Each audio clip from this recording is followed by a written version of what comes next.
Salut à tous, j'espère que vous allez bien.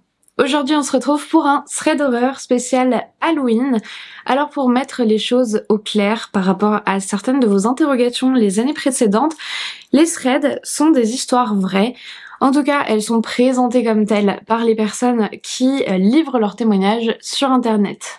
Vous allez le voir, cette année j'ai choisi des témoignages de choses terrifiantes, mais aussi très crédibles. En tout cas, moi je crois vraiment au fait que les 7 récits que je vais vous faire pendant cette semaine sont bien réels.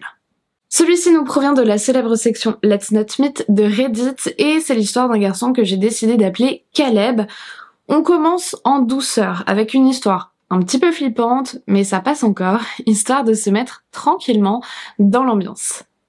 Alors comme d'habitude, installez-vous bien confortablement, éteignez vos lumières et dès que vous êtes prêts, c'est parti.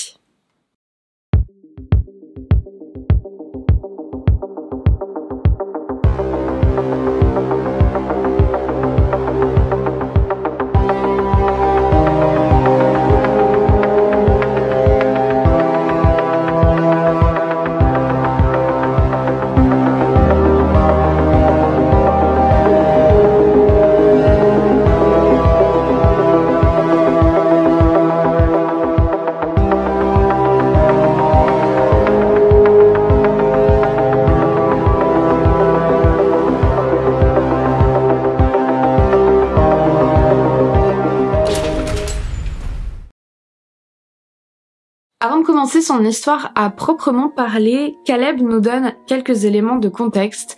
Il vit au Canada, dans un endroit assez reculé. Sa ville compte plusieurs bâtiments abandonnés en raison de l'absence d'habitants.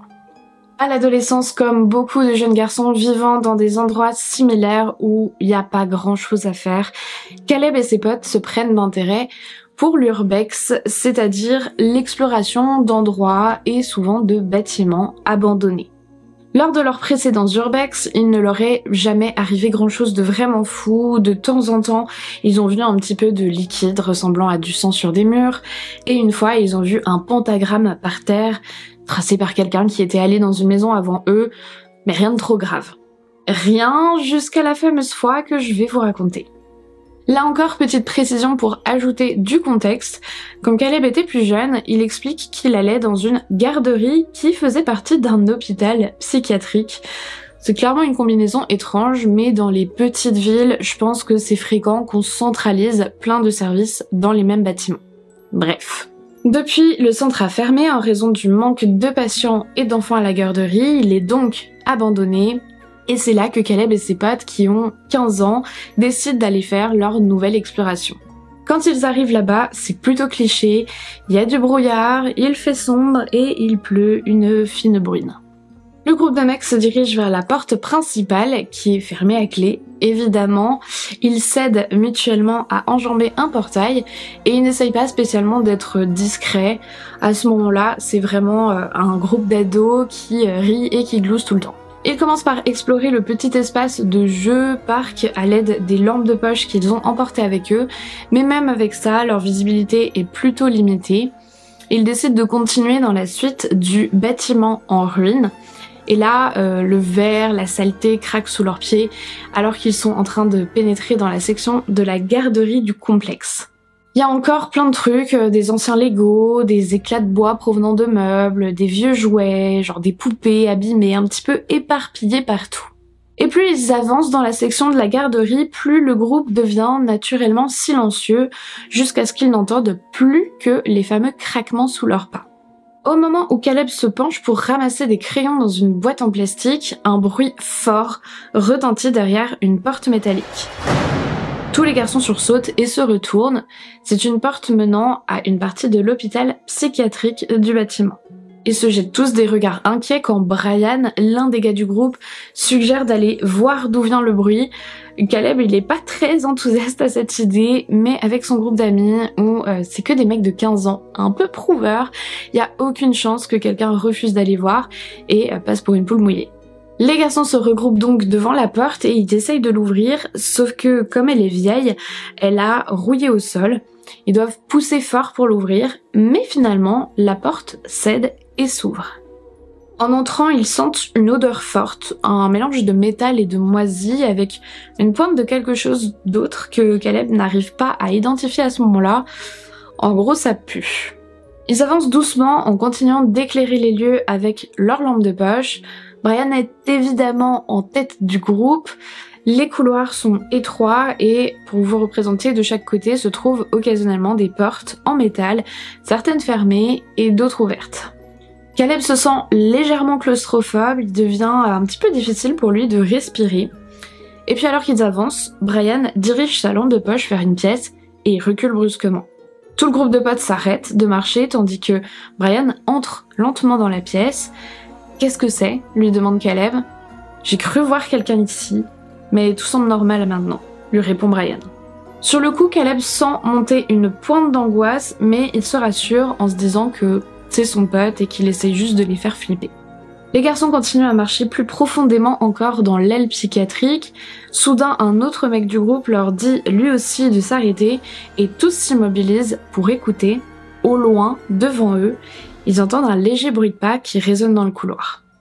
Brian continue de marcher vers les bruits, décidément le courageux, et les autres hésitent. Certains refusent d'aller plus loin, ils envisagent de faire demi-tour sans lui. Certains commencent à dire il y a peut-être des fantômes, c'est peut-être un bâtiment hanté. Bref, tout le monde commence vraiment à avoir très peur. Mais d'un autre côté, ils peuvent pas laisser leur pote tout seul. Donc finalement, ils décident de suivre Brian et entrent dans une pièce sur la droite qui sent vraiment très très fort la viande pourrie. À l'intérieur, ils tombent sur quelque chose d'assez dégoûtant. C'est un cerf mort avec les entrailles répandues sur le sol. Un des garçons du groupe vomit directement sur le sol, les autres sont tous dégoûtés, ils se bouchent le nez et commencent à reculer quand ils entendent des murmures venant de juste à côté d'eux. Les garçons braquent leur lampe de poche vers le coin de la pièce d'où semble provenir le bruit et ils illuminent un homme aux cheveux courts qui se tient de la tête baissée. Ses habits sont en mauvais état, il porte un t-shirt vert taché de ce qui semble être du sang et un pantalon beige déchiré. On remarque aussi qu'il n'a pas de chaussettes et ses pieds sont visiblement blessés. L'homme continue de trembler et de marmonner dans son coin. Les garçons le fixent pendant plusieurs bonnes secondes avant qu'il ne fasse son premier vrai mouvement. Et tout à coup, cet homme lève les yeux vers eux et lorsqu'il les voit, son visage s'illumine d'un grand sourire. Et d'un ton très bizarre, il leur demande « Vous êtes là pour le festin ?» Les garçons poussent des hurlements et se précipitent hors de la pièce jusqu'au niveau de la garderie. Heureusement, la porte est toujours ouverte et ils tentent de la claquer, mais avec la rouille et son poids, ça fait que c'est hyper galère. Ils doivent se mettre à 3 pour tirer de toute leur force et réussir à la refermer. Là, le groupe reprend son souffle pendant quelques instants. Certains se sont posés assis sur le sol ou appuyés contre un mur. Et ils se jettent des regards sans parler, comme pour s'assurer qu'ils ont tous bien vu la même chose. Ils ont à peine commencé à reprendre une respiration normale que des tapotements se font entendre derrière la porte.